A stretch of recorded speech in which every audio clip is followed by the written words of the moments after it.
guys, and welcome back to Wasted Opinions, the show where we talk about movies, games, everything entertainment. And the points don't matter. I knew he was going to do that when I brought it up like that. Yeah. Anyways, before we get started, we're going to do another moment of silence for Bill Paxton, who left us this week, star of Predator 2. Well, not star, but in Predator 2. He's in Predator 2 as well. Oh, he's in Aliens, yeah. He's also the best used car salesman ever. Twister. True Lie is probably one of my favorite Schwarzenegger movies. Oh, yeah. So thanks, Bill. Wish you would have stayed a little long for the ride a little longer, but we'll miss you. And True Detective would have been a good series. Yeah. So this week, or this show, we are covering Logan, which is currently out in theaters right now. We've all seen it, so we're going to have a little round table on that, discussing what we liked about it and what we didn't like. So, just a brief introduction. I'm the best there is at what I do, but what I do isn't very nice. LewisLightning. I'm just Musskeg. And I'm Mr. Sexy Countryboy over here. Oh, damn, I remember we didn't have one now. So yeah, I don't know about you guys. Well, when did you guys each see it? There's a good way to start. When? Yeah, I was going to say, I saw it just yesterday. I saw it last Sunday, so almost a week ago now. I went to because I was supposed to go with it last night with my wife, but she ended up not wanting to go to the movie, so I actually had to go to like the 10:45 late show. So I was there with like 10 people to watch. Oh yeah? The movie. Yeah, actually it was a little bit more, maybe 15, 20, but. Yeah, I know. I went, and Lindsay, she wanted to come. I was like, you haven't seen any X-Men movies or any Marvel. I mean, like, you don't know anything. You're going to be so lost. But I just want to go. I was like, well, you can come. You're welcome to join me. I just don't want you, like, asking me questions throughout the whole movie. So Was she? She didn't come. Okay. She didn't come. And I thank her for it. That probably would have been the worst one, knowing her to start her out for yeah, no, totally. for a cartoon, Yeah. or for a story for a superhero movie. Yeah, she didn't come. Well, you know, what'd you think? Appreciate it. I thought it was good. I'll say I'm a little bit disappointed because it was hyped up a lot. I heard on a local radio station, they said that, oh yeah, it's got Oscar potential for the lead actor for sure, and this is one of the best comic movies of all time maybe. And I was like, oh, sounds great. And I saw reviews for it giving it like 90% like ratings. I'm like, oh shit. Yeah, absolutely. I didn't think it was that. I think it was good. The best of the solo Wolverine movies.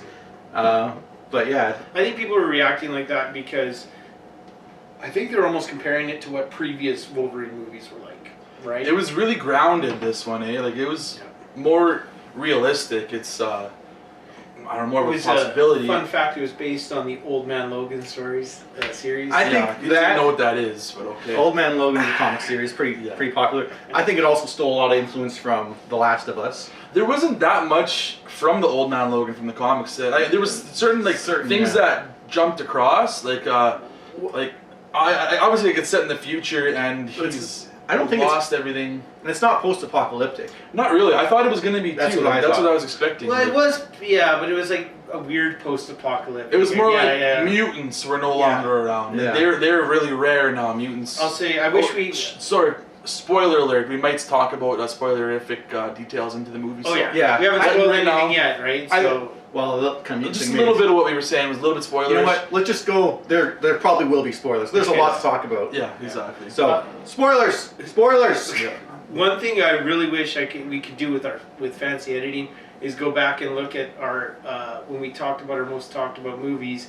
This one wasn't on it for me. Was for me. But one of the things that I do want to point out for myself that did come through was my prediction that I thought Professor X was going to be the best character. You thought he was going to steal the show? I don't think he stole the show. I don't think so. He stole it from me. I honestly think X-Men 3 stole the show. I've never seen Professor X be as vulnerable, as comedic, as rough, if you will, as like whoever heard Professor X say fuck before? And now I'm going to kind of say that actually is something that worked against it for me. Like, I didn't really feel like this is the Professor X. He always felt so composed in the other films. That was the point of it. You got to see what he's become. But he's like so composed, and like then he's like, oh, let's sit down and have a nice family supper together. But it's like, what the hell? Like, when did he become this guy? Yeah, he kind of seemed like crazy old uncle. Yes, maybe that had something to do with his age. That's what it seemed like. It's a good thing we talk about spoilers because there was one part where I was like, oh, what are you guys doing with when Professor X is like, let's sit down and have a nice meal with this family on the farm. Like, these people have been finding you everywhere you go. You do not think that if you go to this family's farm that something bad is going to happen to those people? That exactly. Like, you gotta know that you are a liability right now, and you're putting these people in danger. And Wolverine was seeing it that way. He knew. Totally. And this is exactly what I was talking to my people I saw the movie with about afterwards.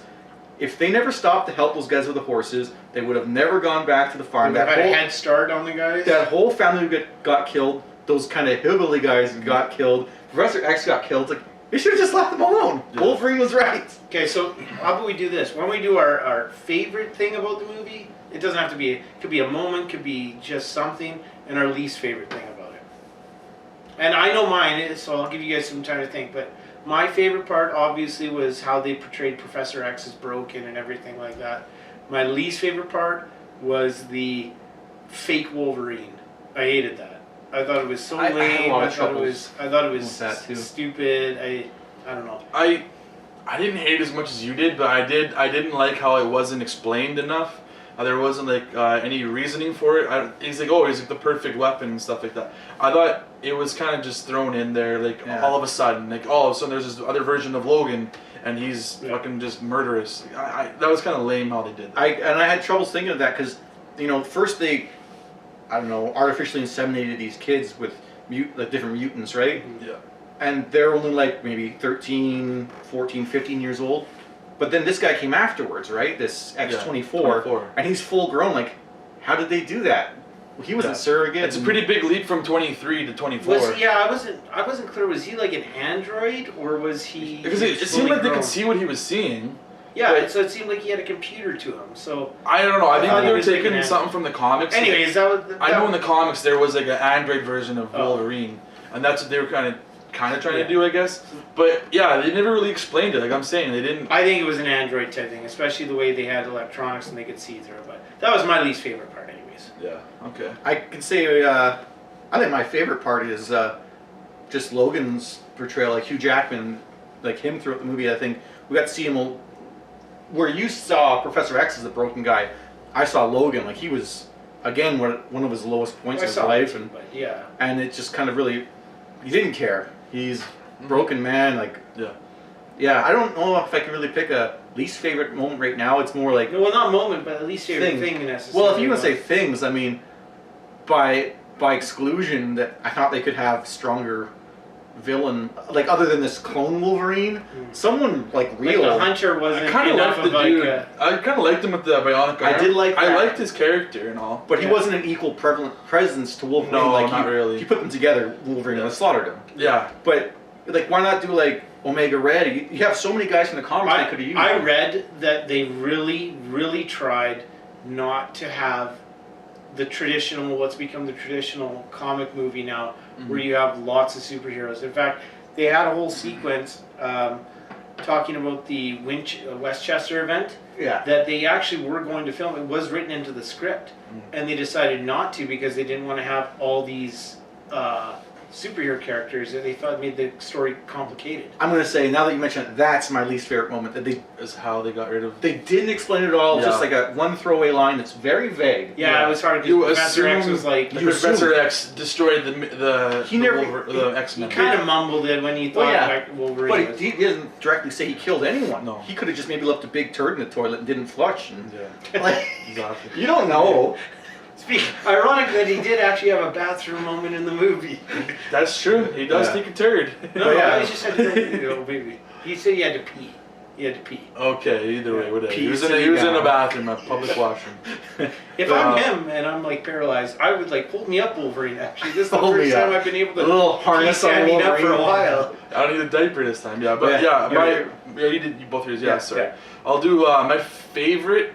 I honestly thought the girl that played X-23 did a phenomenal job. I thought she stood out in this movie. I thought she was really, really good as an actress. Like she barely spoke at all for the first half of the movie. Then she finally says something, and it was in Spanish. But I still think the emotion she's able to convey, and just her intensity. Like she had you could tell she was like the daughter of Wolverine. And you could see that inside her. So I thought she was the breakout for me, anyways, in the movie that I really liked. Not that I didn't like your guys' things, I don't want to copy you. The thing I didn't care for as much, I think actually honestly just the overall feel of the movie. It was, I wanted I think a little bit more humor because there wasn't much humor at all in the movie. It was very bleak. The whole movie was bleak and sad, and I wanted some of it to like be a pick me up sort of thing, a little bit of that, but the whole movie was just dour and sad the whole way through. So that's the one thing I just the atmosphere, the mood. I get what you're saying, but I think if you're writing a movie, and let's be fair, spoiler alert's already in. If you're making a movie about Wolverine and Professor X dying, I don't think you can make it light. I think those are probably the two. In the modern day, like superhero movie, Professor X and Wolverine's relationship, and them two are the ones we've had the longest relationship with. Yes, so. absolutely. I'll agree with you on that. Like, in the overall, it's going to be dark. But yes. like The Last of Us, if you guys seen the game, played the game. There was some banter. There was. Well, like, when they get to that place, I can't remember where it was, and there's the giraffes, it was just like, oh, this is such a cool ray of sunshine in an otherwise bleak world. They can have those moments. There was moments of innocence, right? It's like the relationship when X-23 holds Wolverine's hand at Professor, and the whole Professor X funeral, like, well, sad. It added like a bit of thing to it, and I didn't feel the emotional weight of this movie. I thought Professor, I thought it was too emotional. I thought Professor X added actually some great comedy to it. You know, I thought I don't know. I didn't think it was that great. It was very when subtle. He's sitting there in the he's like, so yes, subtle. we would love to come for supper to the thing. Which I thought was, like we said, it was kind of out of character for him. Probably my favorite scene. Then again, it's like crazy old. I don't know. Yeah. I hate to jump on my favorite scene though in the whole movie, when Professor X is having a seizure in the hotel room. Yeah. And Wolverine's got his way up. I was doing some reading on that. You know how he's like doing his claws kind of long, to fake that. To create that sense of like him being pulled or pushed away, they had people holding on ropes on him and like pulling back as he tried to pull forward. That was my favorite scene. That was another thing that I look at a lot of movies very logically, and I'm like, okay, how come everyone else is frozen and X-23 and Wolverine can like move around? They said why, because of his advanced healing abilities. Okay. Yeah, they did mention that. And then when he like gets to the hotel room, like, okay, the elevator works fine, so it's just human or living things that he can freeze. Yeah. When he stabs that guy in the head, when they're dead, and they're still standing. That's what I didn't understand either. It's like they're dead, so he should be dropping, right? Yeah. Because it should be he's no longer alive. I thought they were inanimate object. Now. I thought but muscles can be rigid and paralyzing when you're dead. But Professor X controls the mind, though. Yeah, that's the thing. Yeah. If their mind is gone, why are they still frozen? Great point. Yeah, that's really. I thought the exact same thing. Like, why are they still standing there if they're dead? But that's maybe overanalyzing. I was saying earlier when John and I were talking about this, I really liked. I thought one of the underrated performances was Stephen Merchant as Caliban. I actually felt bad for that guy. Yeah, that's one of the more things that was really bleak and sad about the movie is his character. Yeah, he got shafted big time. No good moments for him whatsoever. Like, even when he's trying to be nice, Wolverine's an asshole. Yeah, absolutely. He's risking his life by being near Professor X. Yeah. Exactly. He's getting burned. The guys are torturing him. They're just using him as a fucking bloodhound. I loved how he ended though. The grenades were awesome. Surrounding Caliban, that brings up a lot of questions for me. Like, after he died or whatever, that they took him to that. First of all, what was that place? It was like a school gym. Exactly. Why are there all these bunch bodies of laid out there? All mutants, I assume. I think it was a military command outpost because they were dealing with the military. Right? But yeah, it's not explained. Actually, we're not in a post-apocalyptic, so why is there? Exactly. And wasn't it after Oklahoma though, where that stuff happened? Where they were getting frozen? I thought that was like a national incident. No, it was after the farm shit. Yeah. Oh, okay. And then they take his DNA. He's a good tracker and he's got high IQ. Yeah. So if they did that, like, okay, so how does that? What are they doing with that? And they're trying to create a mutant. Are they applying for another movie now? Yeah, that's what I'm thinking. Nothing else happened other than that. It doesn't come back into the factor for this movie. Fun fact. I don't know if you guys remember in X-Men Apocalypse, there was Caliban in that as well. Yeah, I was wondering if that's the same guy. I didn't tie it together. It's supposed to be the same character. It's just the two directors that are making both films never actually collaborated and didn't know that each other were using that character. So that you have two completely different versions of Caliban, which is supposed to be the same character technically. I want to point out one of my favorite deaths in the whole movie, and I gotta say, we gotta give it credit. Finally, a Wolverine movie where you saw him just kill. They went hard. That is exactly what you want from a Wolverine movie. Instead of like trying to hide it, and they still showed Wolverine before putting his claws in people, but never to that degree. No blood, wasn't like up close. He wasn't cutting guys' legs off or hands off. Well, you didn't see like, okay, he stabs in the back of the head and the claws come out. So front. I gotta say though, even with all that, my favorite kill was one of the kid mutants that has the power to control the woodlands. When she had like all the barracks and everything go there, and they're just like, getting peppered by fucking all the wood, fucking tree bits. Yeah, that's really cool. So, but yeah, overall, I think it was a good movie. Let's give it a star rating out of. I do out of 10. That's all. Out of 10, yeah. Let's do out of 10. Well, I mean. I know I've been putting it down as a standalone. Don't even like compare. I did really enjoy the movie. Just want to say I'm still gonna say I like it better than the other two probably. I hope so. Well, well, the Wolverine I had in the Wolverine. One of my favorite moments is when they're on that speed train. I love that. Great. That was a really great scene. The overall movie was meh, but this one was a better movie. So I mean, for that, I would probably give it like probably 7.1 or something like that. That's all right. I like that. It gives you room instead of just stars. Yeah. Yeah, I'm saying I probably about a 7.1. It wasn't phenomenal, but it did do some things really good. I really liked all the gore and blood you finally got to see with Wolverine. It was a little, I don't know, it was a little too bleak for me. A little bit too bleak. I was actually surprised because you rated it a little bit lower than me, and I thought I was going to be the one giving it a low rating out of the three of us. First, I'll just say, I also think it's the best one of the standalone Wolverine movies. I actually like X-Men Origins Wolverine more. It may not be as great storytelling, but I had a lot more fun watching that movie than... That's right. I felt the Wolverine just one big chase scene of either people chasing Wolverine or Wolverine chasing someone else the entire movie. But this one, I thought it was a little bit disappointing send-off for the Wolverine and Xavier characters. I did not like that. But it's a serviceable film.